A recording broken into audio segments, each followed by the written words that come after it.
Hello, everyone. You're listening to Filmoscopy, a podcast where three friends review and analyze a film for your listening pleasure. If you enjoy the podcast, please subscribe on any major podcast service of your choosing.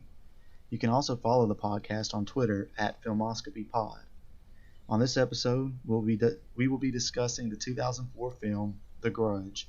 Joining me are Lance. Hello. And Owen. What's poppin'? Guys, I guess we'll start off by what your general thoughts of the movie are. Is it still scary? Is it as good as you remember it being if you've seen it before? Lance, you can start. It is, once you see, what's the character's name again? The ghost girl? Kayako. Once you see her for I'd say at least the third time, it starts not being as scary.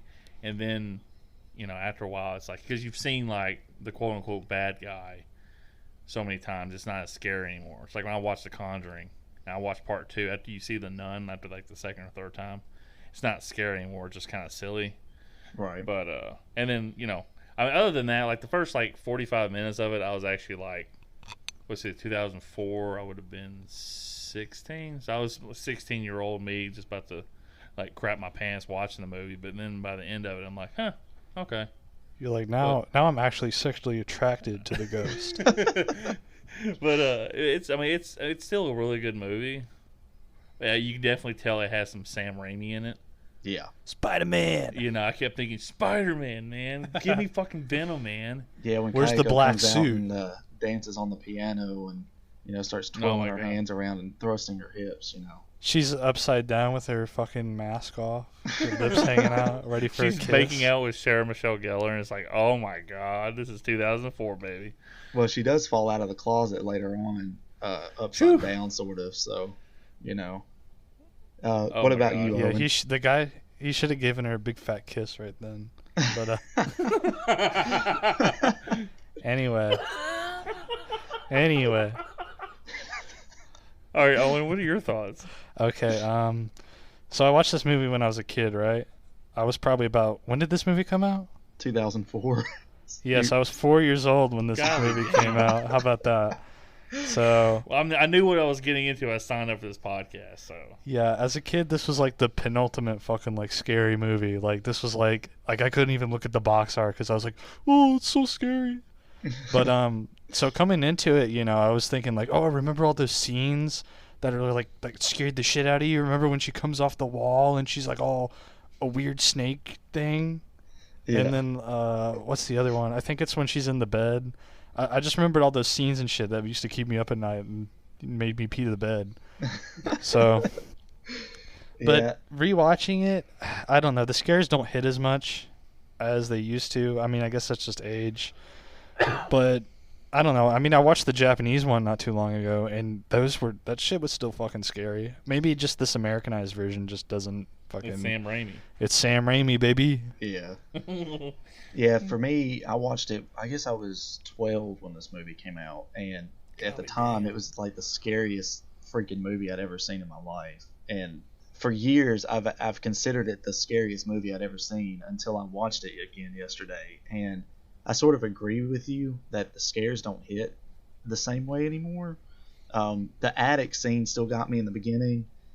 And yeah, definitely. And the fucking what's the thing with where she's on the security camera and her eyes come up? That shit's still scary. The only other scene that really got me was, and it's because I'd forgotten completely that it had happened, but when they're on the bus and she sees a reflection in the window. Yeah, that got me too. Yeah, I literally jumped because I had forgotten completely about that. But yeah, I mean, overall, it's not as scary. And some of the moments where she comes up, they seem sort of just silly.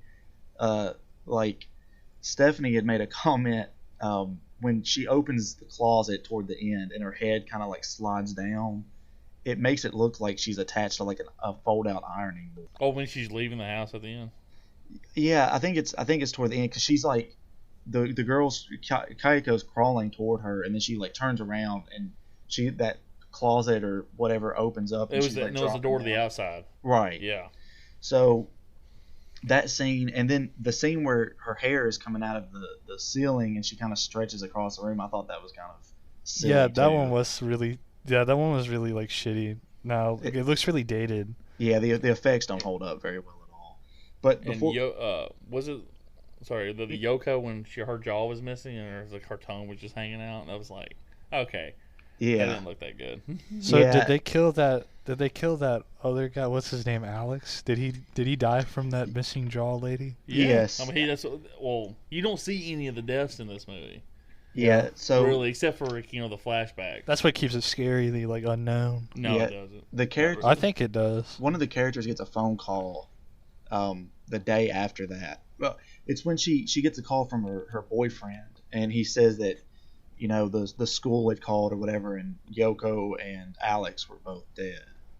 But in my notes, I actually wrote down every character that dies in this movie. But before we get to the plot, I do want to run through some facts.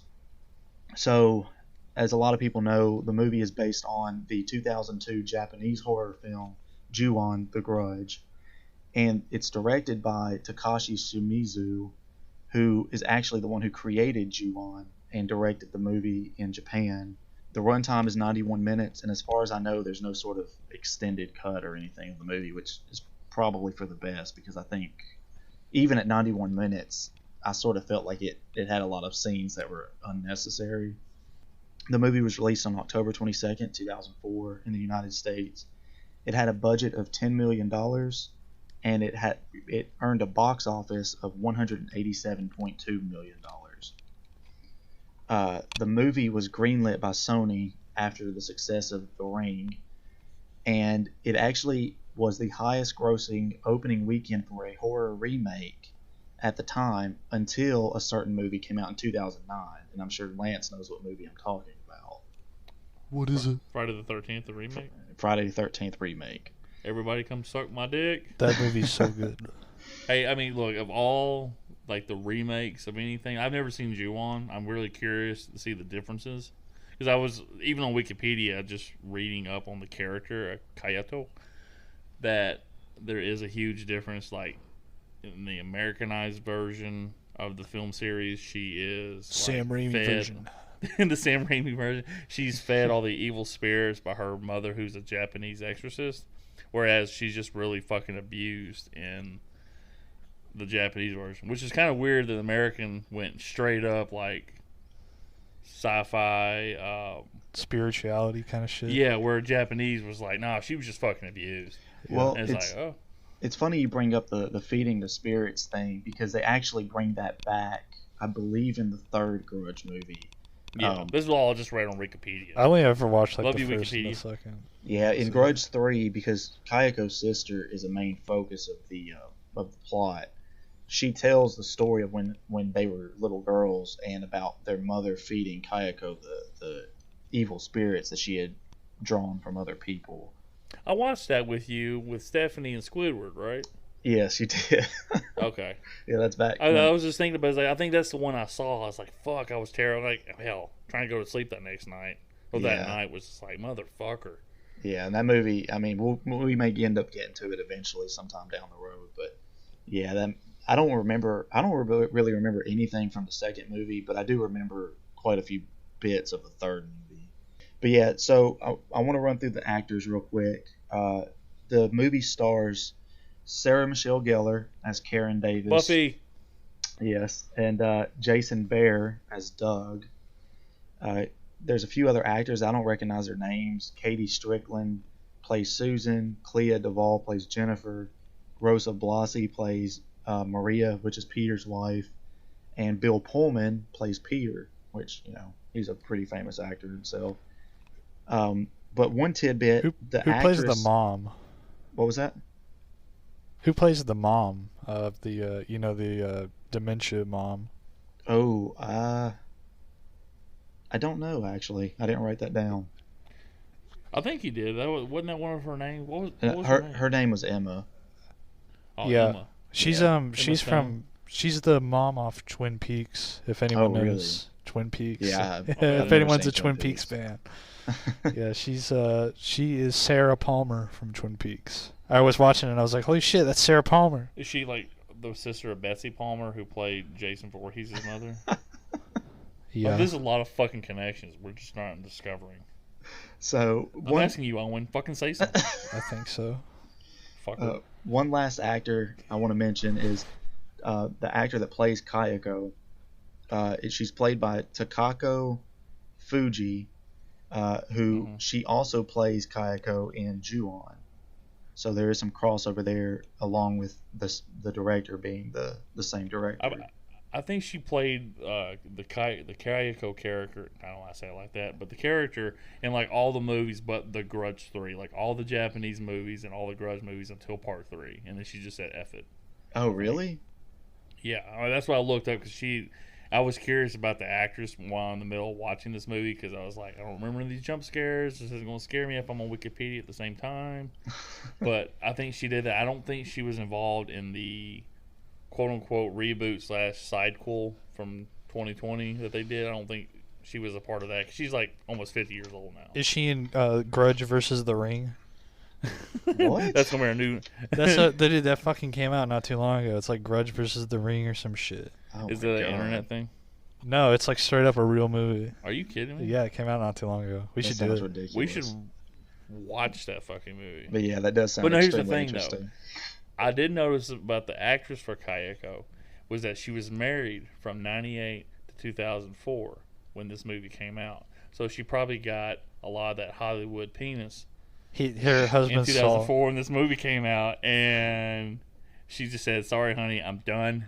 I'm moving on," and she hasn't been married since. So she's probably still on that Hollywood train. You know So what I'm saying? we could get in there, dude. Oh God. Well, you know, If we need- you said she doesn't play in the reboot thing that they made. I could be wrong. I just didn't see her. in Well, that. the thing is, in that movie, so the Grudge reboot was really disappointing to me because it doesn't even focus on the Japanese family at all. Very briefly in the beginning, there's an American woman that's at the house, and you see Kayako appear behind her. And when she turns around to look, then you see the boy's arm reach out and grab her ankle. But that's, if I remember correctly, that's all you see of the Japanese ghost in the reboot or sequel or whatever it is that they wanted to call it. Because the rest of it takes place in America, and the ghosts are all American ghosts that are affected by the same curse, which is Oh, I Yeah. thought it was, that's really weird. I thought it was like, did they Americanize Kayako? Now her name is Kay, and the boy's name is like Toby Toby. Toby. Maguire. Now the dad's name is McGuire. I will say the boy, like the Kayako didn't really scare me that much in the movie or creep me out any, but the boy, even when he wasn't in like his pure ghost form, like when he still looked normal, he still creeped the hell out of me. He didn't scare me like at all. I mean, not scary per se, but just creepy, like how he just sit No, there it and was- stare. Yeah, I don't know. It didn't get to me. Only the Kayako got to me. Well, the thing that really got me is when the cop went in there to burn the house down, and he's saving the boy because he's seen that scene replay over him getting drowned. But then when the dad, I can't remember his name at all, but he drowns the cop, that scared the shit out of me. That was a jump scare for me. It was like, oh damn, I forgot that was coming up. You went. No, I went like, oh God, no. You said ah. But yeah, it was really. So okay, quick question, Cody. Since you know more about the series than I do. So in the remake / sidequel, it's supposed to be happening at the same time as the Japanese movies are happening. It's just obviously in America, I'm assuming. So it does the same sort of thing where it kind of jumps around in time. Now, with this movie, they only jump around between like a few days, really. But in that movie, they jump around like between years. So when the American woman is at the house in the beginning, it's 2004. And it jumps back to her like while she was there in the first place, and then it jumps up to like I want to say, if I remember correctly, like 2016 or something, but I could be wrong. It could be earlier than that. But it jumps around between like 2 or 3 different like points in time, I mean, it's worth watching. I think one time if you like the Grudge movies, but it's not. It's nothing like the original run of the movies. At the end of Grudge 3, which I'm assuming was the end of this sequel, was there any conclusion or wrapping up, like it's done, or did they just leave it open for more, like they did Friday the 13th? Yeah, it's funny you bring that up because the Grudge 3, like one of the scenes that sticks out to me the most is the very last scene of the movie. The whole point of the movie is they're trying to finally get rid of the curse, and that's why they're using Kayako's sister to help. And at the end of the movie, Kayako's sister dies, and it seems like the curse is gone. But at the very end, you see Kayako's sister has become a vengeful spirit and is like approaching the main protagonist of the movie before it cuts out. So and she's got like this weird walk where like her legs are all like bent out of shape, and she's like doing this weird like standing on her tiptoe type thing when she takes a step. Oh, I remember that because I was also never mind with Squidward. Does she do the thing? I don't think she did. She had some kind of other like guttural noise, but it wasn't the same thing. She went. It wasn't the thing. Yeah, that. It just seemed like the thing I liked. I mean, the thing I didn't like, but about this movie was like there's no end game. Like usually when you have like some kind of ghost story, it's like, oh, we can do this in this book or whatever. Like they're always trying to get rid of Freddy Krueger. Yeah. Because he's in the ghost, but he's in the dream world. So it's like we can bring him to the real world. We can kill him. That's how they end all the movies. But in this movie, like there was no ending to like, it was great. And then they said the cops that like everybody that goes in the house is supposed to die. Yeah. But we saved the house. I'm like, well, what about those fucking cops? Did they die in part 2? I don't remember because it's been a long time since part 2. Yeah, and I can't remember a single bit of the second movie to save my life. But it suffers from that sort of thing that a lot of like horror movies in the 2000s did, where almost every one of them it makes you think that they're gonna get rid of the ghost, and at the very end like they pop up and it's like, oh well. It's very obviously just trying to leave it open for a sequel. And you're right, though. It didn't seem like there was Friday the 13th, baby. Yeah. It didn't really seem like there was a goal in mind for the protagonist. It was really just like trying to understand what was happening around them. And people were just dropping so quick that, that I don't think the characters can't really keep up with what's going on. Yeah, it felt like kind of like like a horror, like just roller coaster ride, like okay, Sam Raimi. Yeah, we saw this one person die, now let's go to the next person and see them die. It's scary. Yeah, I'm not criticizing Sam Raimi. He breathed life into the Spider-Man franchise. Thank you for that. But those movies were kind of like a one-trick pony. If you go back and rewatch them, and they're not really rewatchable. The first is still good though. Well, I mean, the Kiss, obviously. Yeah. Yeah. Well, the Kiss first begins with K. The best. The first Spider-Man movie is only good still because of Willem Dafoe. Like other than that movie is garbage. Well, hey man, look, Topher Grace as Venom is a fucking incredible casting choice. I will go to my grave defending that. Tobey Maguire. And Rian Johnson is still the best Star Wars director. You guys can suck my dick. There's only ever been 2 movies in my entire life that I've gone to the theaters to see more than once, and Spider-Man 3 is one of them.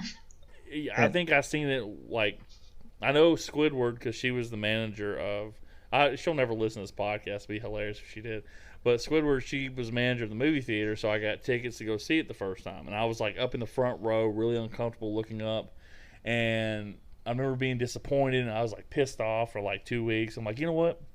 I'm going to give this movie another chance. And I sat there, and the cold reality crept up on me. You're like, wow, this shit sucks. And this shit sucks, and I'm never going to get another iteration of Venom. And it's really depressing. So I'm just sitting there going, I could just feel it just sapping any hope I had for it when I rewatched it. And that movie just was... Was Venom proper in that movie? I don't think he was. What do you mean proper? Like, he wasn't naked. Like, as a character. Was, like, Venom in it? I know the little goo was, but... Oh, yeah, the little goo was. Yeah, they put him on Topher Grace. But he would have been, like, if you just colored that one... okay, God bless it, we're doing The Grudge. But anyway, if you had colored that Venom red and black, he would have been a perfect Carnage. Yeah. But Eddie Brock, not so much. Thank you, Tom Hardy. I will always love you. Anyway, back to the Grudge. A little side scrolls. The Grudge. The Grudge. All right. So okay, real quick, Cody. Yeah. You've seen the Ring movie, right? Yes. Okay, I have not seen that. How would you compare that? Because the only thing I can go off of the Ring is the spoof they did in Scary Movie 3. Which is hilarious. Thank you, Leslie Nielsen. You made that movie not scary for me. But how would you compare like watching The Ring from the first time to The Grudge the first time? Not necessarily now, but your experiences with it. For the first time, I think I actually saw The Grudge before I ever saw The Ring. Okay. Yeah, because me too. the Grudge is what kind of like introduced me to that whole Japanese style of horror, and which I know The Ring was technically out first, but The Ring didn't scare me as much. Now that could also be because I saw Scary Movie 3 before I saw The Ring, I was just reading that when The Grudge came out in Ju-on, the Japanese version, that it was critically favorable, but it was compared unfavorable to the Japanese version of The Ring that came out. Yeah. So I was just curious, like, I'm not is there sure. an end game in The Ring, or they just keep going on and on with that too? Yeah, I mean, there's a actual clear cut goal in the American version of The Ring. Now, I've never seen Ringu, which is in the Japanese version. I think it's the same in the Japanese version. They're trying to end the tape and all that kind of stuff, in the chain of it, and get rid of Samara. Was it a tape of Pootie thing? Yeah, it was Samara. It was Samara, and starring in Pootie. Oh shit! But no. We know somebody named Samara. The whole point of The Ring was they were trying to get rid of. Her name was Samara, right?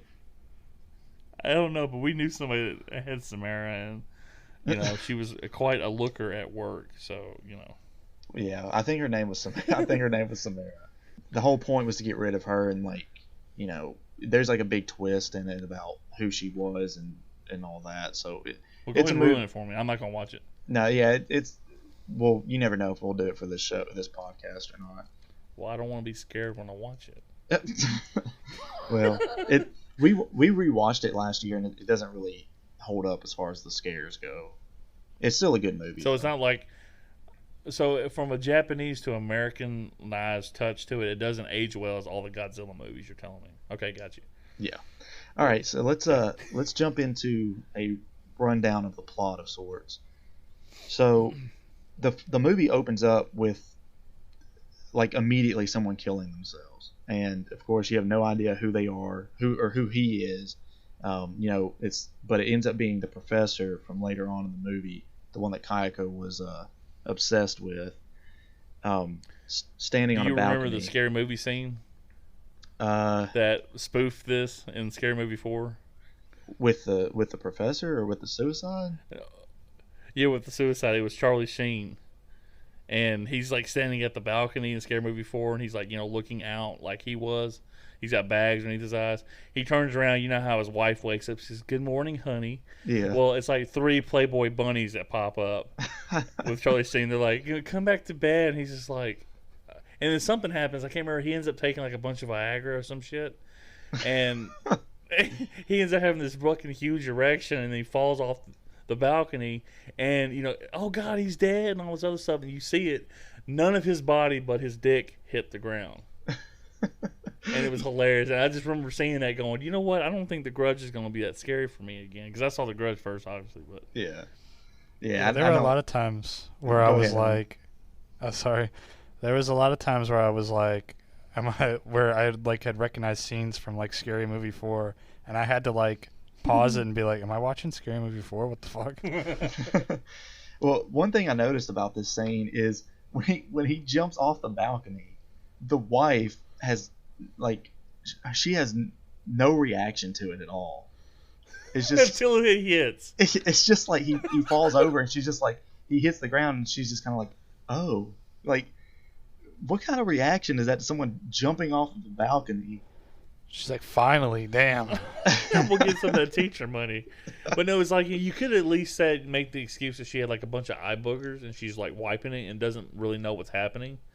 But no, she's just straight up staring like she's got makeup on. She's beautiful. They probably didn't have sex the night before. And she's like, look, I've been waiting for this. And he falls. I'm like, where'd he go?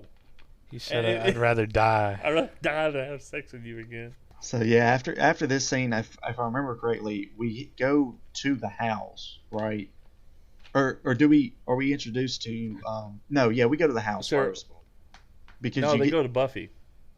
Oh, do they? Is it Buffy? No, we go to the house first and we see the stinger with Yoko and shit in the first scare. Oh, okay. Yeah, okay. yeah. Because the first thing I remember next was Buffy, and then her boyfriend's like, check your clock. I said an hour earlier. And then they start rubbing on each other. Yeah, the attic scene. Now, going into this movie, I only remember 2 deaths that happened specifically, and the attic scene was one of them. Now, watching it this time, I knew it was coming, and it kind of creeped me out a little bit more because I was looking into the darkness for Kayako, and you could like see her face like in the darkness before she turns around and actually it gets lit up. And to me, it was just even creepier because of it. Yeah, that one really got me still because, like I said, I hadn't watched the movie since it first come out, and that one really fucking just like, oh, I kept waiting the suspense because I forgot. I thought that Kayato was going to fall from the closet because I had some of my scenes mixed up. But when she got up in there, and then it was she looks around, then she gets up halfway into the attic and looks around again, and then Kayato gets her. I'm like, fuck. But that was Sam Raimi getting that one good scare in at the beginning. What about you, Owen? What did you think of this scene? About the first scare? I don't know. I was expecting it. That's kind of like an Infamous scene, so I was like, oh, here comes. Isn't it more the setup famous than Infamous? Yeah. The setup's really good, though. Like, I like how you can kind of see her a little bit before like the jump scare happens. Yeah, and when I was a kid and I watched this movie, I didn't see her in the darkness because I guess I was so focused on Yoko, and whenever she finally turns and lights her face up, it just scared the hell out of me as a kid. But in this, like I said, it just kind of unsettled me a little bit more because I could see her face just in the darkness. But yeah, so that's actually the second character that dies in this movie, and it's like in the first 5 minutes of the film. Which, by the way, this movie had way more deaths in it than I actually remember it having. Mm-hmm. Yeah.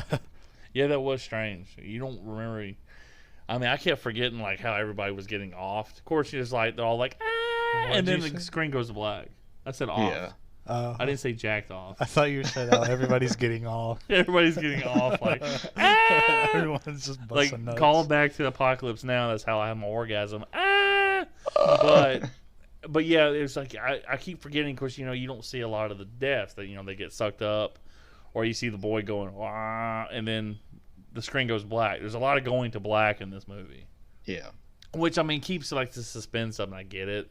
Well, and it also keeps the rating of the movie down because if you what is this movie? Yeah. This movie's probably rated PG-13. I think it's still rated R or some shit. I think they just keep out the death scenes because it's like the fear of the unknown. Like that's like a really Japanese horror thing to do. Like they don't like in The Ring they don't show like straight up deaths. In the original Grudge they don't show straight up deaths. That's just how it is. In The Ring, she doesn't really kill anybody by like with actual physical touching, for lack of a better term. But like she just kind of scares them to death. Yeah. And, they become all like contorted and everything. The Ring, is the Ring girl Japanese as well? Yes. Well, in the Japanese version, she is. Yeah, in the American version, she's not. They didn't stay with that when they kind of And in the Japanese version, her name's like Sayako or something. I don't remember. There's a scene in Scary Movie 3 where she's watching the video and you see this woman with really long hair combing her hair, but then she lifts up her arm and she's combing really long armpit hair. Yeah. And it's absolutely crazy. Then you see this dude, and he walks up to this chair that's spinning upside down. I remember that. He looks at the screen, and then looks back at the chair, and the next thing you know, he's like, because he's riding the chair, and then the next thing he's throwing up in a fucking bucket. And then the best thing is the last thing you see is a guy pick up a toilet seat, look down in it, and then sit his ass down on the toilet. Oh God, I need to rewatch Scary Movie 3 now. But right, I was just curious. They completely Americanized The Ring. So, at least they didn't do that for this movie. Like Sam Raimi was like, okay, let me just give you some money, and you come recreate that movie here. Yeah, and I I'll actually put my name on it. appreciate that because the whole theme of it, I don't think it really fit with it like just entirely American setting, and I think that was proven with the newer movie that came out this year. Like it doesn't feel like The Grudge anymore, Yeah, we don't even have ghosts like that really. Like all our ghosts, we just got the Bell Witch, damn it, here in Tennessee. Cody lives next to the Bell Witch. Bell Witch, right across the street. That's for everybody that thinks this podcast is a little too southern. Fuck you. So after the attic scene, we move on to be introduced to the main character, which is Karen Davis and her boyfriend Buffy. Karen. Buffy. Which I can't remember what her boyfriend's name is. Doug. Yeah. Which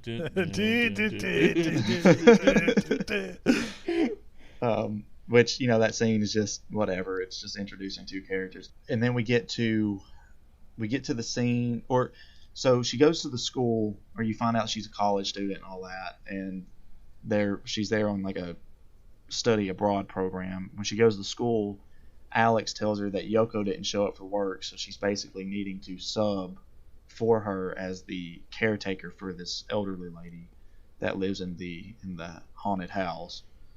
I guess when she shows up, that's when you get introduced to the boy for the first time, because she hears the cat, right? In the closet. Yeah, she hears. Okay, first off, she goes to a closet and it's all fucking taped up. Yeah. Anybody that's ever in a real life scenario, you go to a fucking dark room. But there was a cat meowing. Listen here, okay? That looked like old tape too. Like that looked like fucking what's that? That like tan looking tape that doesn't hold shit. It's like packing tape. Wait, who taped it up? Well, that's what I was about to ask. Who taped it up? Because Emma is basically bedridden, so she's not climbing up the stairs. Yeah, she's bedridden, but you remember she actually was up in that room though. Like when they first bought the house, remember she just like fucking disappeared. I don't know. Okay, look, anybody that's listening to this, if you go into a dark room and the closet or the other door is barricaded, and there's a lot of things barricading this door, just turn around and walk away. I've seen enough movies. This just doesn't work that way. Just turn around. She did that, all of a sudden she heard this cat. And I'm thinking to myself, if I was her, and I love animals. I get pissed off. I actually got pissed off when they drowned the cat in this movie because I forgot about that part. I love animals. But if I heard a cat meowing inside the closet, I'm thinking, well, he has food. He's fine. That cat sounded angry. It wasn't like a meow, help me. It was mad because it was locked in the closet. It was mad because it was probably in heat. Yeah, locked in the you gotta closet. let it out. You gotta let the cat out. But then you open the closet and the cat's with this creepy ass little boy. Golly damn, man, that was fucking scary as shit. And why in the hell does the boy have like a bloody knee and have a bandage over it? Did his dad like? I don't. What? He fell. Well, I get he fell, but his dad like abused him and drowned him. Did his dad's like, oh, I'm sorry about your knee. Let's tape that up. I'm sorry. Don't tell your mom. No, fuck you. Go in the bathtub. I don't think that was really his dad. I think that is his dad. No, I mean I don't think his dad did it to him. I think that it's just some kind of like visual storytelling. Like maybe the kid's clumsy or whatever. I don't know. The creepy ghost kid's clumsy. Yeah. Well, it's like in Scary Movie 4. Yeah, they turn around with the lighter, and the kid's there going, ah, and they're screaming, but you turn out they're burning the kid's hand with a lighter. Yeah. So. Now, in Scary Movie 4, the scene with where the real estate agent is trying to sell the house, and the hair's like appearing in the corner of the room, and he's like grabbing it and like he's like pulling it down and like stuffing it in a bag or whatever. And then the boy pops up out of the tub and he like punches him in the face. Keeps the boy there. This is great. He's like soaking wet. He goes, "We'll take the house." He goes, "Great." Those two scenes were like almost exactly the same. Yeah, because the guy's like, they walk in the thing after in this movie. He's sitting there freaking out, and it kind of gives the impression that the real estate agent kind of already knew that the house had something wrong with it, and he was just desperately trying to get rid of it. But in the Scary Movie 4, man, that whole scene is hilarious. There's another scene where like she's washing the main character's like washing that old lady's feet, and isn't that in Scary Movie 4? And her feet are like all disgusting or something, or Oh I don't gosh, really can't remember. Yeah, that is a scene. I just can't remember how, because it goes into like the War of the Worlds. Because I remember seeing that and being like, I was like, dude, this isn't Scary Movie 4. I just don't know how it played out. I forgot. Okay, real quick. I'm yeah. just curious. If you guys had bought a house and just, Cody has a house and he thought it was haunted like the first 6 months. But if you actually had a house that you just bought and it turns out this motherfucker is straight up really haunted, what would you do? Because the person in the... There's always somebody, like, the Amityville Horror is like, well, we can't just move out. We just bought the place. You want to ruin us financially? Well, I'm thinking to myself, I would just fucking leave and declare bankruptcy. I'd get like ghost hunters or something, and then make like a tourist kind of thing out of it, and get a shit ton of money. Well, yeah, If you just live. buy another house, and like you just said, or use it as a tourist attraction, and make a bunch of money off of it. But in modern horror movies now, like they always have a reason, like, well, if you leave, that the spirit's attached to your family, so it's going to follow you. It's like, all right, whatever. I love that this ghost that's obsessed with the land and protecting the property that we bought will also just follow us wherever we go. That makes a lot of sense. Yeah. It's kind of But like the Bell. Have our own little Bell Witch cave though, but it's like a mobile cave. It's a trailer, the It's fucking haunted trailer A park. haunted trailer. You're like, hey, $5 to go look at the haunted trailer. Go on in. It's fine. I'm just sitting there with my tank top, and my finger in my belly button, You're drinking like root beer. your old beat up fucking old Ford. My old Ford. I don't have a Ford. I have a Nissan. Hey, Bubba, you want to go see the ghost? $5. Yeah, you give me $5 right now. I'll let you come in and see the ghost. $10. I'll show you my ghost. after the closet, oh yeah, so Karen, she goes downstairs. She, the woman's sobbing or whatever, and she goes to check on her, and the hair starts appearing in the corner of the room, and that's when you get the really Well, she doesn't see it ridiculous. for a while. Yeah, She turns around. she's like, "What's wrong? What's wrong?" And the woman's just like freaking out, looking over at the corner, and she's like, what does she say? She says, "I just want her to leave me alone." And then, like, she looks over and Yeah. sees the hair, and then of course you Fuck. get that really terrible special effect where it swoops down in front of them, and But the thing is, you notice, like, I call her Buffy the Vampire Slayer. yeah, When she was trying to get the woman to lay down, the woman just lays down calmly. It's like, I told her to leave me alone, and she just lays back down. I'm like, Yeah. the thing's coming after you. How did the old lady survive for so long? Like, why didn't the ghost just fucking kill her right then? Well, it was only like a couple of days. Maybe they were using the old lady as like bait to get more people into the house. Well, maybe. Well, Okay, do you think the old woman survived enough? Because she's supposed to be invalid. Maybe she just kept shitting herself, and the ghost is like, nah, later. The ghost is like, ew, what the fuck? Has anybody ever tried that in a ghost story? Just shitting themselves and see if the ghost goes The away? ghost's like, ew, dude, what the fuck? Because Well, nobody did that in the Blair Witch movie. Stephanie brought that same point up. Like, how did the old lady survive so long when everyone else was like just dying left and right? And Does Stephanie's think, point have anything to do with poop? yeah, I think it was just because the ghosts are kind of like busy, like tracking everyone else down.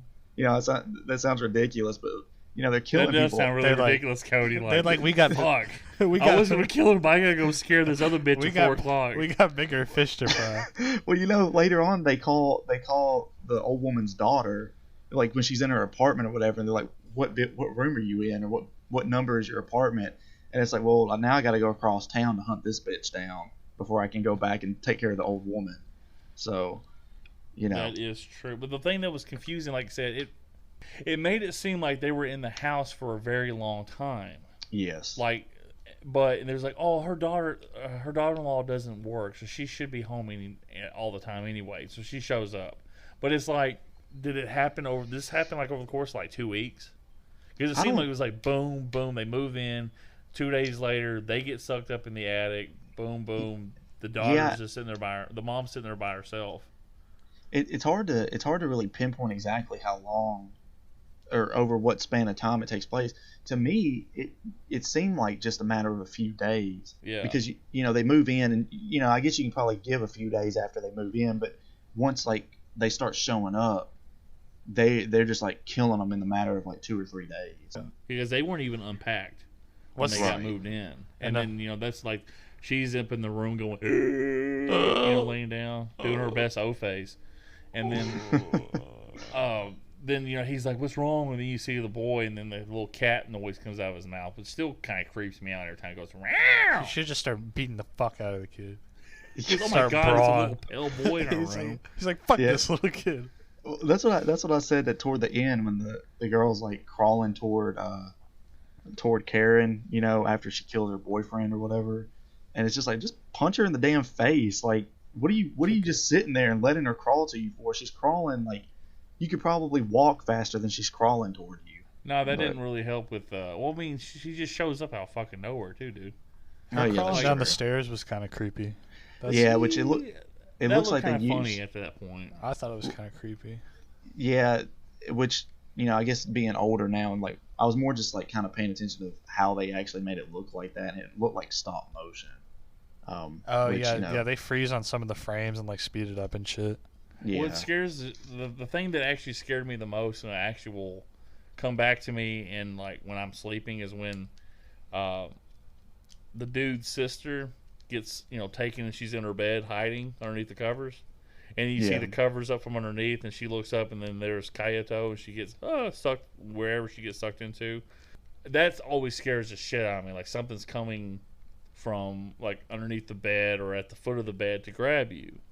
I remember when I was like a kid, I would sleep on the opposite end of my bed with my head away from my head towards the door, so I could just look at the wall. And your toes under the covers? Well, I was completely under the covers because I was cold. Shut up. Anyway. No, but that's what I would do, just in case of like somebody ever come got me, like in these fucking movies. There's nothing. I mean, I can't see it coming. That's the worst part, is seeing it coming.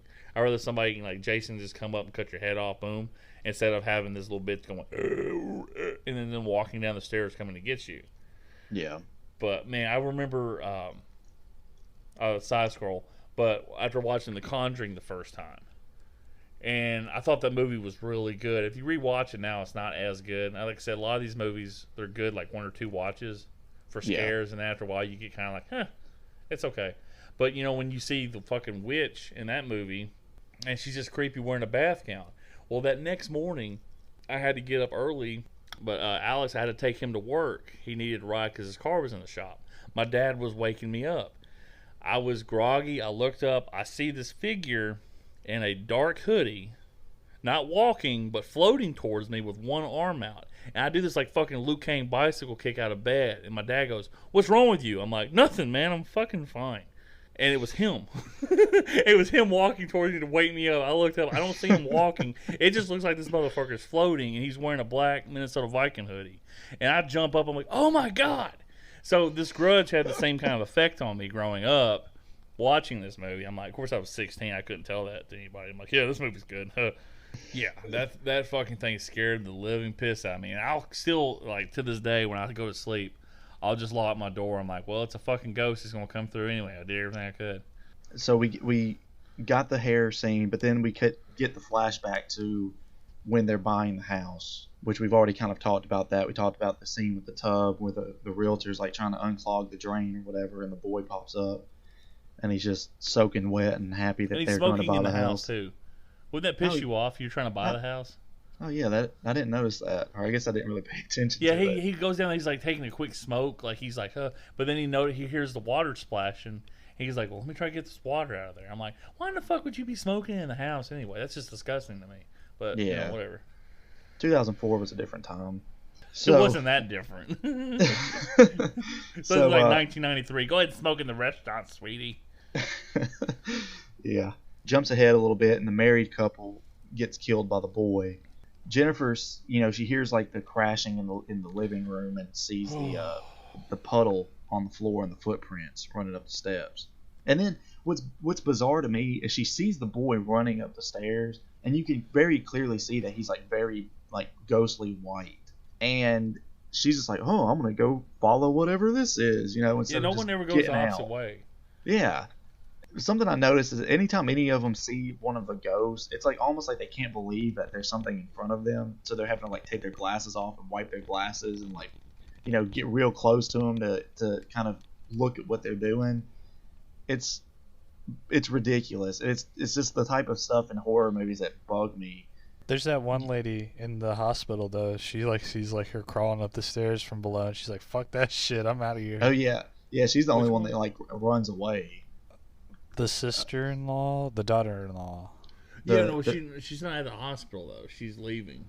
Yeah, when she's Oh, leaving. that's his sister, the invalid mom's daughter. Yeah, she sees her on like crawling up the stairs though when she's on the stairs, and then she like fucking Oh my runs god, out. dude! When she fell down, because Kyoto grabbed her key ring and it broke, and you just see her going as the door's shutting.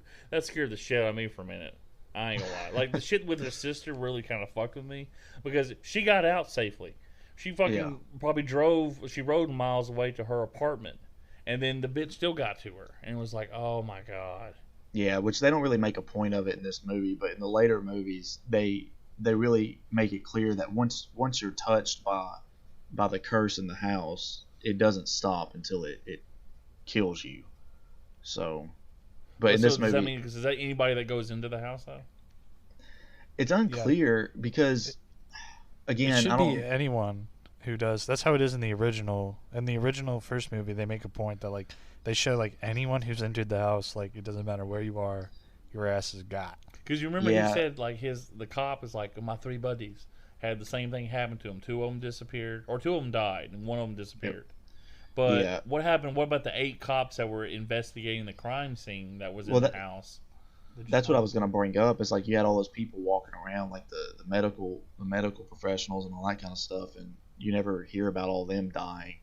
But in the 2020 movie, it kind of implies that it doesn't matter necessarily if you enter the house, but you have to actually like bear witness or experience the ghost in the house for it to actually attach to you. So Because I mean, I remember Cody. Hey, do you remember? I'm just curious. We watched. Hell, this is another side scroll. I remember one time I was over there, and I wasn't staying the night, but we had just like played a shit ton of football or wrestling or whatever. Pro wrestling, not physical wrestling. That's not how we are. I gotta do that for the listening media. But we were watching a bunch of like YouTube videos, like these disappearances and all these ghosts and shit like that. Oh yeah. And Cody was like, "Yeah, I slept with my phone on." And because you were like watching YouTube and have your headphones in, but you were still like fucking spooked out or some shit like that.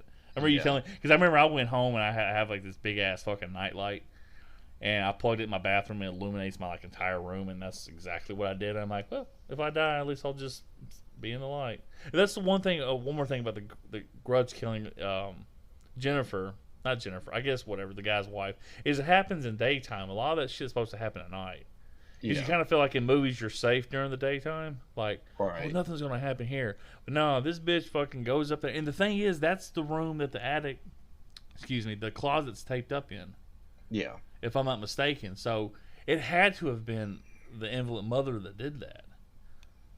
Yeah, I'm not sure because you're right. It's in the what seems to be the master bedroom, which has the attic entrance to it. Which of course she doesn't die during the day. She's left there in like that state of shock until her husband gets home. Yeah, could you fucking imagine how? I mean, just the fear.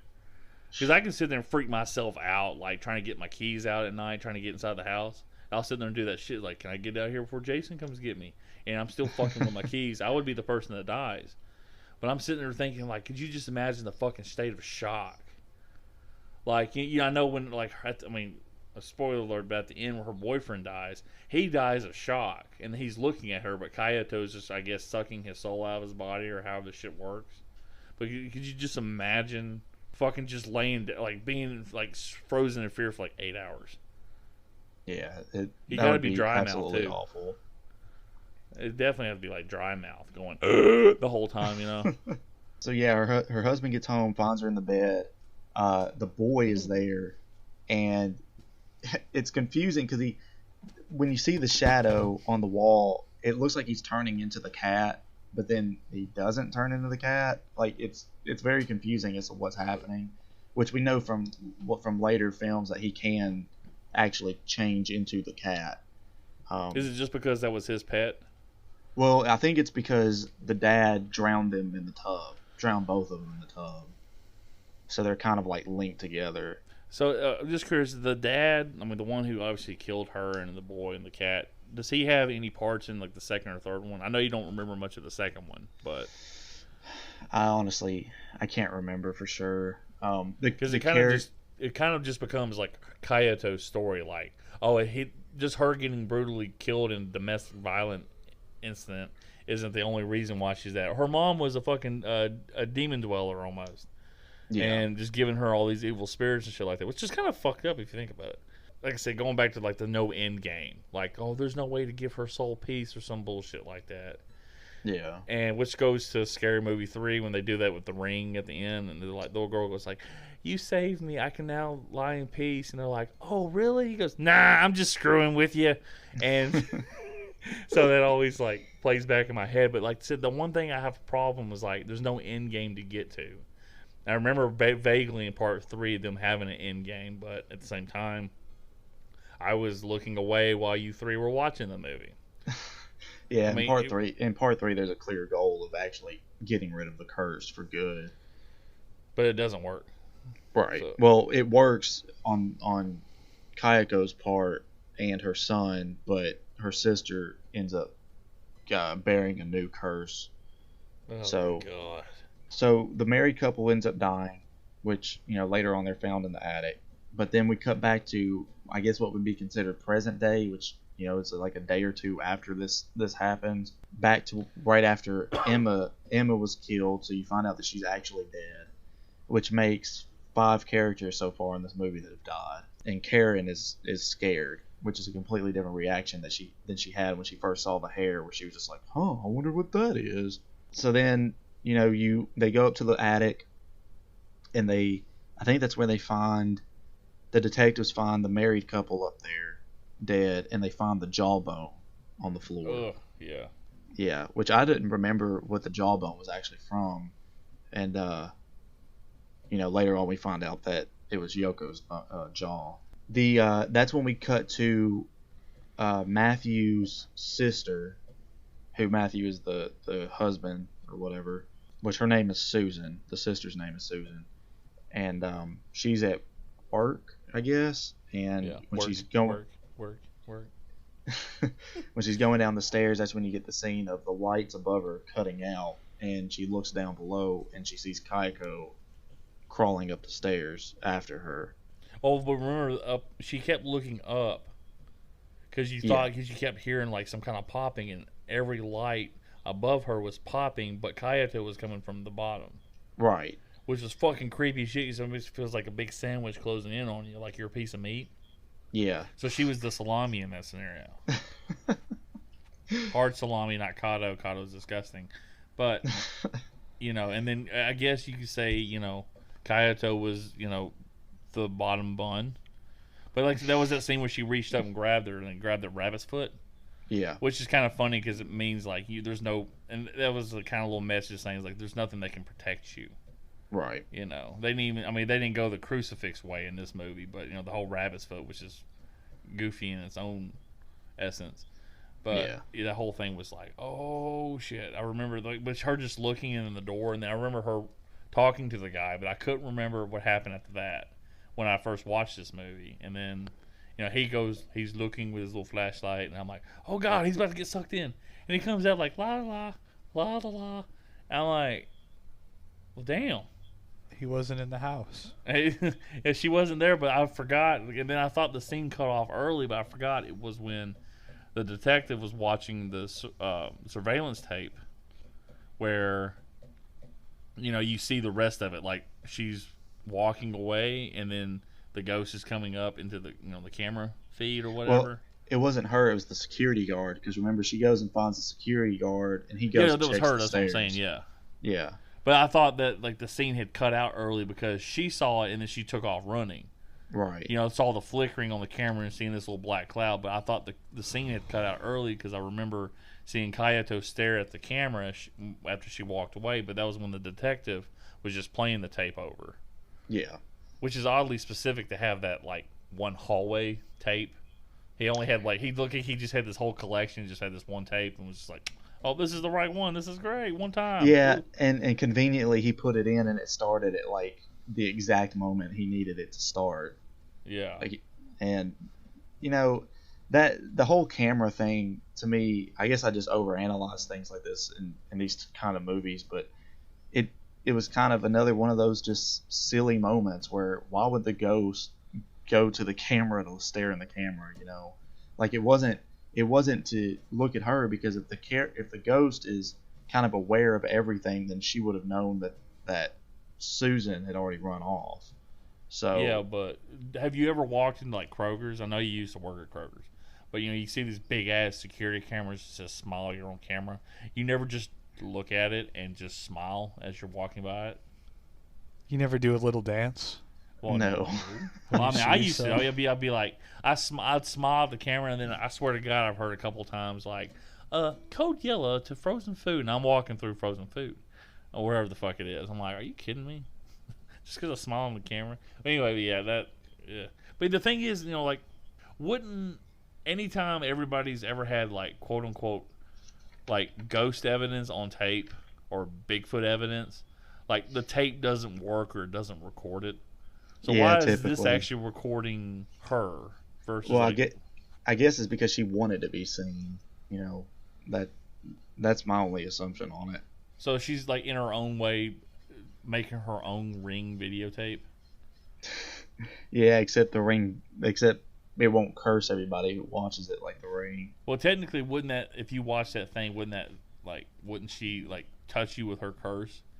Because she's staring right at the camera. I assume you wouldn't see her if you weren't in the house before. Right, and the reason that's the reason why the detective can see her is because he's already basically But been exposed to it. I would agree with that. But if you remember when the tape, it follows her. Like the security tape actually moves with her, and then when she moves out of range, it moves back to its original position, and then she pulls into view of the camera. So the camera's sensing her movement. I thought that was just the camera zooming in on the screen. You know what I mean? Yeah, I think it was more like the film Just zooming focusing. in, not the security camera. No, but see, he just popped the film in like a VCR player. There was nothing you can zoom in on those. No, I mean Right. the fourth wall camera, the Yeah, director's camera, the camera. Well, yeah, I know that's what the camera is, but I'm assuming. But it's not moving on the screen. I think the camera's just zooming in on a specific part on the screen in the movie. We can argue about this if you want. Yeah. We can sit there and pull the fucking video up and then post We'll later do it right now. that if I was right. No, that's okay. Let's just leave it alone. Leave a I don't want comment. to. I don't want to see any more of Kayako for a while. I see her every time I flush the toilet. Oh God. See her in my dreams. Oh, Just God. a little bit of a curse leaving you. Oh, it's always the curse leading you to the toilet. Like, oh God! I'm like, no, why is it green? Anyway, So Susan makes it back to her apartment building. She's going up the elevator, and you see the boy on the different floors. yeah, I which forgot was- that part too. Yeah, that was a little creepy. She gets into her apartment. Her phone rings, and it's her brother, which we already know is dead. That's when you get like her basically telling the ghost what apartment number she's in, and getting the knock on the door. And she looks through the peephole and sees Matthew standing there. But when she opens the door, obviously he's not there. Which, to me, that kind of like broke the rules, sort of. Just the fact that the ghost was able to like look like an entirely different person. Yeah. Because I don't think there's an example of that happening at any other time in this series, if I remember. Yeah. So, and then of course you get her death where she's laying in the bed and Kayako appears under the covers, which that was another one that I'd forgotten about, and it didn't scare me so much now, but when I was younger, it really did scare me a lot. You know what would have been even creepier? I was just thinking about because in the hallway, because this is a Japanese apartment complex she's living in, whatever. And she walked out of the room. She's like Matthew, and then comes out, and he's not there. The door shuts behind her, but then you hear the little on the phone, and then she drops and breaks it, and then she goes in her room and hides beneath the covers. But what if Kyoto chased her down that dark hallway as she's trying to get through it, trying to knock on everybody's door and nobody's answering. Yeah. I think that would have been a lot creepier seeing Kyoto like fucking like going down the hallway in the darkness, because you can kind of hide some of the special effects with the darkness. I thought that would have been like a little bit creepier if they had done it that way. Right. Yeah. Instead of just being like, oh, nothing can come get you. Like, fuck, Freddy Krueger already did this to Johnny Depp back in '84. We're good. Yeah, I think that could have worked. Which, again, not remembering a whole lot from the other movies, they could have done something like that later on. At least with crawling down a hallway and using the lighting to help blend it in. Yeah, fuck that though. I ain't gonna rewatch any of these movies again. So then we cut to Karen and Doug on the bus. That's when the reflection in the window happens, which made me jump out of my damn skin. Then you get probably one of the most, I think, famous scenes from this movie, where Karen is taking a shower and she's washing her hair and the fingers come out of the back of her head. Which, when I was a kid, that scene made me terrified of taking showers, to the point where, like, even when I'd get shampoo running in my eyes, I would not close my eyes for anything, just out of fear that I'd close my eyes and open them, she'd be standing there or something. Cody's like, my eyes are burning. And you hear somebody yell out, just close your eyes. Fuck you. I'm not doing it. Kayato's coming. He never blinked ever again. That was kind of like the whole like Psycho scene when they stab her in the shower. Like a lot of people are like, "Oh, I'm afraid to take showers," and it's just like, I mean, I get that. For my thing is, I used to take showers in the dark because my eyes would be like, I'm trying to wake up. But nah, man. After I started watching some of these fucking ghost movies, all of the lights are on, and I'm staring through my fucking like shower curtain, make sure nothing's coming through the door. I'm like peeling on stuff. Like, I can't help it. It's the mirrors for me. Just something like appearing behind you in a mirror. Oh, that's what freaks me out. That's tell your girlfriend to scare you next time. Yeah. Well, I think I would see her coming through the door to get behind me. Well, maybe she was hiding in the... I don't know how your bathroom looks. I'm only downstairs. Anyway, go back to the fucking movie. So we cut to the school, and which I don't know if that's immediately after the shower. I can't remember for sure, but we cut to the school, and Alex is there. He's getting ready to leave, and he sees Yoko walking. And this is just another one of those examples of just, obviously something's not right, but you're going to sit there and investigate instead of just like hauling ass out of there. Because you see that there's blood all over the floor. It didn't really look like blood, though. It looked like strawberry jelly. Well, to me, it looked like water at first until he touched it, and saw it was blood. But on top of that, she's like walking with like a weird limp. And he's just like, Yoko, what happened? Then she turns around, and of course her jaw's missing, her tongue's like slapping around everywhere. Is that why it's like really slippery with the water, because she's drooling? I think it's slippery because he slid on the blood. And I think the blood is from her jaw being ripped off. But the blood, we even talked about, the blood looked a little diluted, like it was mixed with water. It's mixed with spit. It's mixed with her spit, man. Boy, that girl's wet, like Aquafina. Oh my god. So she kills Alex, which we find that out later on by the phone call from Doug. What an easy death scene, though. All he has to do is scream like, ah! Maybe they actually run away together and they fall in love or something. We don't see him die. So. I mean, I could be wrong with the way his mannerisms are. I don't think he's yelling because he finally found the perfect woman. I don't think he's looking for the perfect woman. That's just my opinion. I could be wrong. Oh, man. But yeah, that scene was just like, but then you see when she turns around, her jaw's missing. It looks pretty fucking goofy because it's just computer. At least they only show for like 0.3 seconds. Yeah, at least they didn't like hang on it like, no, because I think I saw a still of the Japanese version and it looked fucking terrifying. Like her jaw was missing. That happens I don't remember. I think it's been a while. It's been a while since I could. And it's been a while. Head up high. I'm never going to listen to this podcast, so I'm good. All right, so then we get another flashback to Professor Peter. Peter. Hey, Peter. Hey, Peter. Hey, can we see your Peter is as big as you said it was? Hey, Peter. Oh God. So we get the flashback to him. He's at his locker, I guess, at the school, and gets another letter handed to him from Kayako. Well, it's handed by another teacher, but it's from Kayako, and you see that he has like a whole stack of them. And he decides to go investigate who this person is. He goes to the house. No one's answering the door. He walks around and he sees the boy hanging out of the window to the bathroom, and like kind of just like falls in from the window to the wall. Which it kind of the ghost sort of cheated in a way, which this was brought up by Stephanie, because she said it's not fair that the ghost lured him into the house, so they hooked him because of that. Which of course they don't end up killing him; he ends up killing himself. But well, he kills himself because of like he's probably seeing a bunch of shit. But she was the object of his obsession. So at the end of the day, she was the thing that really she should have been. Like he should have been the end goal. If you kind of think about it, like, but everybody else gets sucked into it. Like I said, it doesn't fucking matter at this point. Wait, I thought that she was obsessed with him and that he had never known her before. And then that's the whole point. He comes in and just sees that she's dead.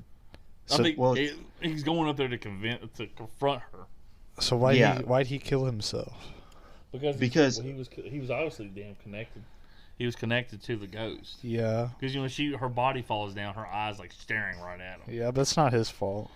Yeah, and what's weird is well, I guess it's not really weird because she was obsessed with him, so she wouldn't really want to harm him in any way. But her body falls down out of the closet, and he never sees her in the ghost form, and he technically That's sees. What you don't know though. Right, and he technically sees the boy as a ghost, but the boy's never in like his real ghost form. He still like looks normal, and of course he freaks out and runs out of the house. So I don't know. It never really shows him seeing any of the ghosts doing any like actual haunting or anything. It's still not entirely clear why he killed himself, and maybe it could he had be bad taxes. Yeah, that's just completely unrelated. He just killed himself for no reason. So he really he's like, oh, I forgot about that bitch and that crazy little boy. My taxes are fucking crazy. My wife's about to find out. Also, I got involved with some crazy Japanese poontang. I gotta go, and this is the only way I can do this. The fucking Japanese mob's after me. Because I slept with the Japanese mob's wife, all of them, like all 27 mob members' wives. So you said, and Owen said that he didn't know her before. Well, he doesn't remember her, but apparently she was a student in one of his classes. Okay. That's how she. That's why she became obsessed with him. She wanted Peter's Peter. Yeah. Oh, real quick question. And every picture that you see of him and his wife when they're, I joke around doing the coming to America, whoo. They're like coming to Japan, and they're taking pictures of everything. But you see her in the background. And she's wearing the same clothes every time. Yeah, do you think that she actually was in every picture? Or is it like the whole Jack Nicholson from The Shining thing? She's just implanted, and after she, died. Now, I think that she was actually in all the pictures, but I think it's a little crazy that she just happened to be in the background of every picture. Yeah, that was kind of silly. It's like everybody set up. Y'all take you back there. Yeah, she's like so like perfectly like in frame too, and like just like looking straight at the camera every time. I like how they have like a photo album of it too. Like they didn't notice like it was this weird bitch wearing the same clothes, looking right at the camera in every picture. But it's just fun. But Buffy, every time she's flipping through a picture, she goes right to. Yeah, she fucking like scopes them out like instantly. You can like count the breaths, like, she's like, "There's another one, there's another one." It's like shit. Cutting back to present day, that we get to the part where the detective is trying to burn the house down, and that's when he hears the splashing of the water, and runs in there. Why would you go check? Yeah, that the house is cursed, so why even bother? Is it like some random homeless person sleeping in there? You're like, well, shit, I don't want to burn the house down and kill this homeless person. Yeah, it really just doesn't make any sense. But he goes in there, and I think this is the only time you actually see the father's ghost. And it's unclear if it's actually the father's ghost or if it's one of the other ghosts just kind of taking that form, but he drowns the detective in the bathtub. What I understood was like when he killed Kayato in that jealous rage, he broke her neck, and then eventually, like, she was still alive when all that shit was happening. But I guess if you tie in all of like the negative spirits that she swallowed as a child, that sounds nasty.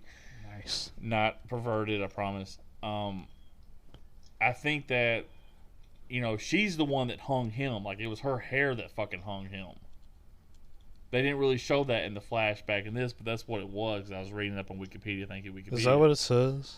Yeah. In the original Japanese, he just hangs himself after he gets done killing him. I always got the impression that he just hung himself because it's one of those things where he's in such a rage that he kills his whole family, and then it's like that immediate regret sets in, so he just hangs himself. But that ties into him. That's not them leaning into the supernatural, though. Like, she was just abused is why she has all this negativity. She has all these fucking souls, evidently, which you find out in part 3.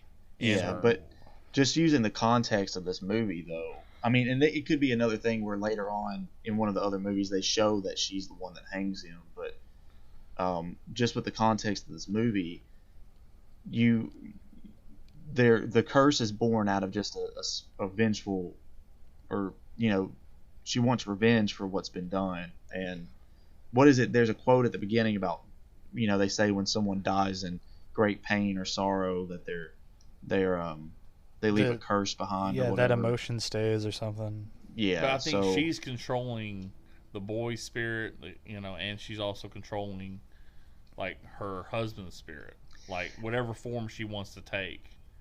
Because you're not really ever seeing Kayato's spirit with the boy's spirit at the same time. True, but I don't. And remember, he's the one that takes. It's him that's taking Jennifer and the husband. J-Lo. It's not Kayato.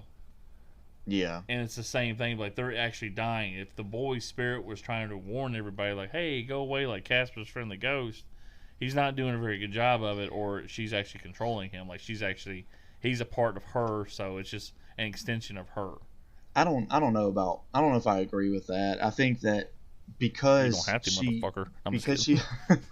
because she was affected by the spirits, using that from part 3, she has all the spirits in her. It leaves a big curse on the house, and since he died as in the house as part of all that he's also affected by those evil spirits. I don't think that he's necessarily being controlled by her, but we're gonna have just to agree to say you're wrong. I think Owen agrees with me. I actually agree with Cody. Owen, you can go fuck yourself.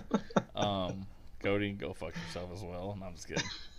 I'm assuming this because it was just like it's hurt, but you never see like for some reason I thought that when Buffy looked up and you see Mom crawling down the stairs, for some reason I thought you see the boy up there hugging the bars, like watching this as it's happening. Yeah, I had that memory too. I thought that happened also. And it doesn't. Like there's nothing. So that's what leads me to believe like you never see Kayato and the boy in the same shot as ghosts anymore, and the boy's actually abducting these people too, and they're having the same exact fate. So it's either it's just the curse and it's taking Kayato's form, the majority of it, or it's like which kind of lends it, but it's the curse is controlling all of it, and it's just kind of replaying it. It's talking about like the negative energy. It's just replaying the action because all it is like the dad just comes in and fucking drowns the cop like he would his son. Yeah, I thought that was dumb. They shouldn't have had the dad in there. They didn't have him in the. I think he was like in the original, but like he didn't kill anybody. Like what grudge does he have? He fucking killed his wife and kid and then on himself. The negative force is controlling that action over and over again. Yeah, I guess so. Yeah, so. I assumed it was just like she's a vengeful spirit. He's not a vengeful spirit. He has nothing to avenge. He fucking did it himself. But the thing is, like, from what I read, is like when she actually killed him, somehow, some way. I just took it as she's not allowing these other spirits to go into the afterlife. That she's controlling them. So they're just an extension of her. Because for some reason I felt like there was more of the dad in one of these movies. Or some Well, I shit think like in the later movies they show more of the actual like events where he kills Kayako and his son. In this movie, you only get like those really grainy, brief moments that show like very small bits of it. Yeah. Whereas in later movies, I think you actually get more of like the full picture of what happened. It didn't take him very long to cut her face out of all the pictures. There was a lot of fucking pictures with her face missing. Yeah, and it was very well cut too. I just thought he like burned through every picture with like a cigarette and did that. But no, they found like one of her faces like over there on the carpet. And I'm like, damn, he cut all that out. Like, I can't even do that. Well, he had a Photoshop brush that he just rolled over it. And He cut 'em probably out. did it. But then again, I was thinking like, well, all of her faces are missing. But then again, it wouldn't make sense because I'm like, what if those were just the faces on the guy's photography with his wife? You see her in the background. I don't know why I said it that way, but you know, cutting the faces out is kind of weird to me because that's like what a teenager would do, like when their crush like breaks their heart or they get dumped by a girlfriend after like a year or two or something. He's domestic violence, maybe. It's like this fucking bitch. I mean, this is just a case of animal cruelty and domestic violence. You mentioned animal cruelty, so the cat being drowned in the tub. That's not a very fun thing to watch. It's like you said earlier. Like I'm the same way. I love animals. I hate seeing movies where animals get hurt or Like in water some buffaloes. kind of like. Yeah. Hell, we watched the one and only Ivan not too long ago when it came out on Disney Plus, and like those animals are like in this like circus, and they're kept in like this big room in like a warehouse sort of, and it just depressed me watching that. Let alone seeing any of them actually get hurt or dying. But at least the scene with drowning the cat didn't really like linger on drowning the cat. It was just enough to like let you know like this happened. That was it. Yeah. And then they show him drowning the boy. Or did he drown the Yeah. boy and then the cat? I don't know. In this movie, they kind of like jump around so much with it that it's hard to tell which one he did first. I assume he drowned the boy first because the boy was in the tub, right? Like he was already in the tub, so he just shoved his head. Yeah, if over he and did it drowned the him. other way around, we would have a cat that had a little boy's voice. That would be fucking awesome. Be like, hello? Holy shit. It would be like Bewitched. Not Bewitched. What's that shit? Golly damn. The woman. Sabrina. Sabrina! Yeah. Sorry. Yeah. There you I go. yelled that. You're going to have to edit that part out. Yeah. I remember like Sabrina, like the talking cat. Maybe that's the cat from The Grudge. Yeah. There's so many that's fucking it. connections. To Friday the 13th, to Twin Peaks, to Sabrina. This is incredible. We're fucking breaking ground here that nobody else has ever done with this fucking The movie. hidden fucking universe. Yeah. Yes. Films. A fucking shared universe through everybody. So back to the plot. The detective's dead. That's when we get the boyfriend calling, or Doug's calling Karen and letting him know about Alex and Yoko. He's very And he's calm like- in the message too. Yeah, he's like, so Are they you at said the they're house? dead. I'm gonna go to this house. Yeah, why the fuck Hey. does he go to the house? Why What a does he fucking call the moron. house? Why does he just walk into the house? Yeah, it's weird. He doesn't knock or ring the doorbell. He just opens it, and then he's like, he doesn't even call it her name. He just like walks in, and it's like, Like, I'm gonna this is a really nice surprise place. her. He's like, I wonder if this place is for sale. I like this place. So yeah, and then she has to like try and bolt across town to catch him before he goes in the house, which obviously she doesn't. He's there. That's she when runs she too, man. I couldn't do that at all. I'm like, sorry, dude, you're fucking dead.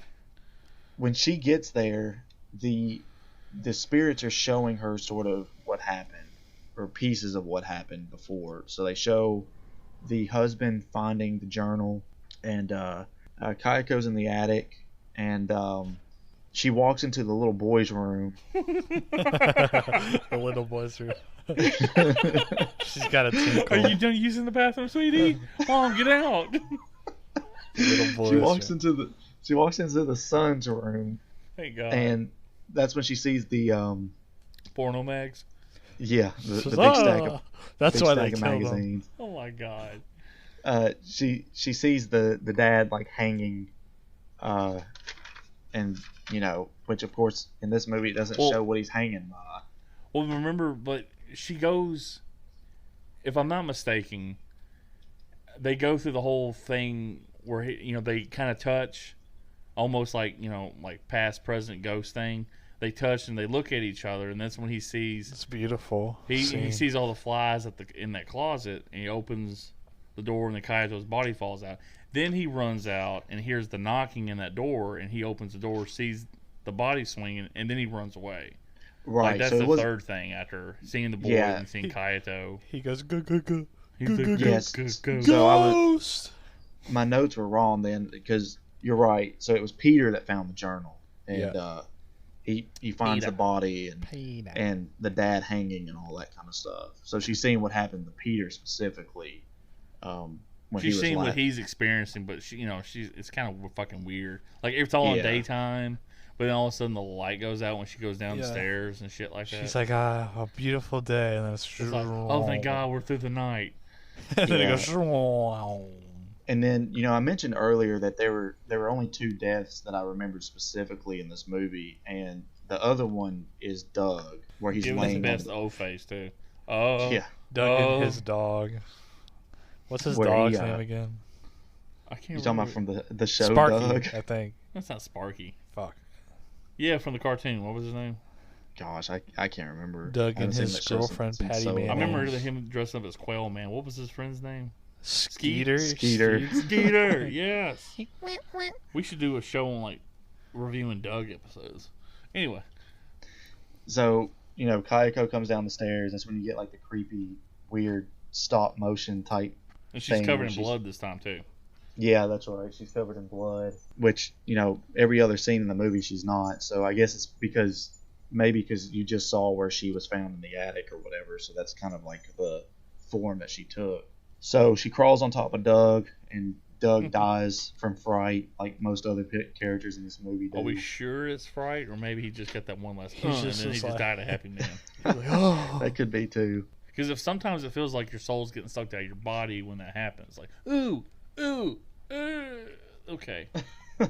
Which that actually is the last death of the movie, which brings the total to 9 deaths. So again, way more people died in this movie than I remember. I thought the main character dies at the end, though. No, because she knows Kayato's still there. Yeah, remember Kayako's standing right behind her. And she turns around and the camera zooms in on her eye. And very Sam Raimi-ish. It looks like the front cover. Off, so whoa. And very if I remember, very deep. I don't remember entirely, but I thought that she's in the second one. Yeah, I read up on Wikipedia. She's pretty much in a nut house, and Kaito comes after her, and then she climbs up to the ceiling like Jamie Lee Curtis does in Halloween Resurrection. And when Michael, kills her, she gets pushed off the ceiling in the second one. Oh, okay. So it was but it's her sister's the main character of that one. Right. So keep it in the family. Yeah.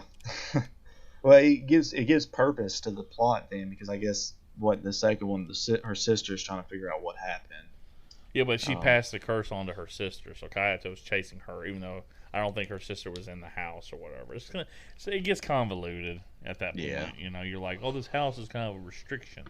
Like, should have just left it in one fucking movie. It was perfect. Right. So then, after Doug dies, Kayako climbs over to her and is on top of her, and she tries to leave, and that's when you get the goofy head dropping down the door. And then finally she turns, after staring Kayako in the face for a solid 25 seconds, she finally lights the lighter and sets the house on fire. And then, of course, later on, whenever they're walking her to look at Doug's body, you hear them talking about the house, and they said that they were able to save it, and you're just kind of like, oh great. Kayato is a 98-pound Japanese female. How really strong is she?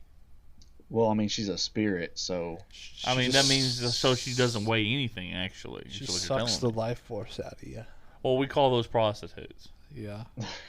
But the thing is, I'm being serious, though. It's like, Buffy, when she's about to light the thing on fire, Kayato grabs her arm to keep her from doing it.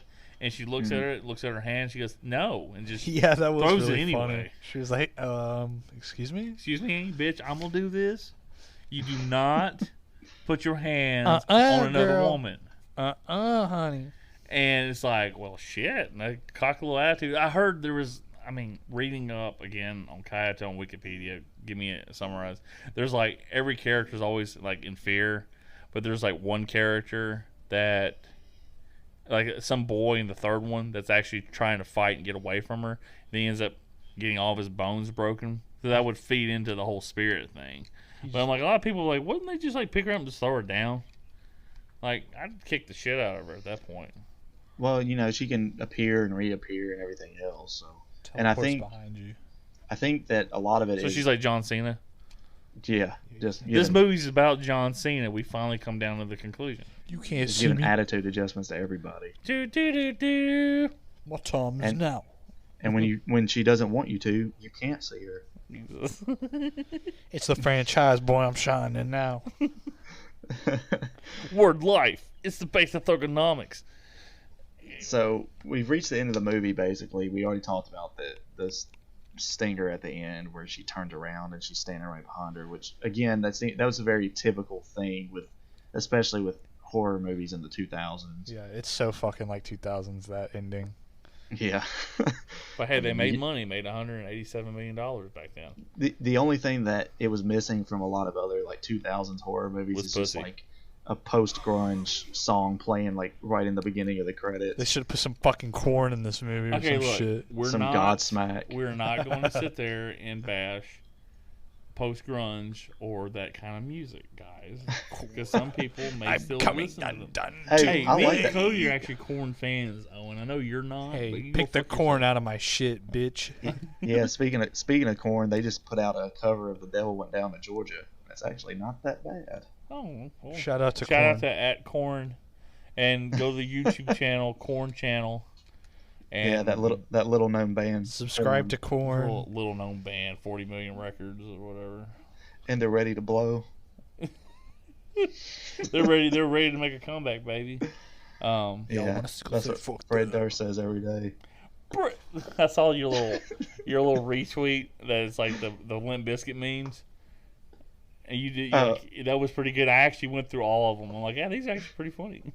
Hey, what are you talking about? The Limp Bizkit's about to play, then we're gonna go to Cody's and play the PlayStation 2. It's like, oh god. Oh, buddy. All right. So, do we recommend this movie or not? I mean, this is your movie. This is like your bread and butter, your baby. Yeah. Your horror movie Bible. That and the Blair Witch, which fucking sucked. But I was scared the whole time too. But yeah, I know. And then you had that epic moment in the theater, which if we will probably do that movie, so we'll just talk about it in that episode. I've never seen that movie. I want to see it though. Okay, yeah, it's good. But the epic thing he's talking about is I can't remember which theater it was, but the highest rung was right there by the projector. Like you could put your hands in there and like fuck with it. And I guess nobody else in the theater knew this. Cody sure as hell didn't know what the fuck I was doing.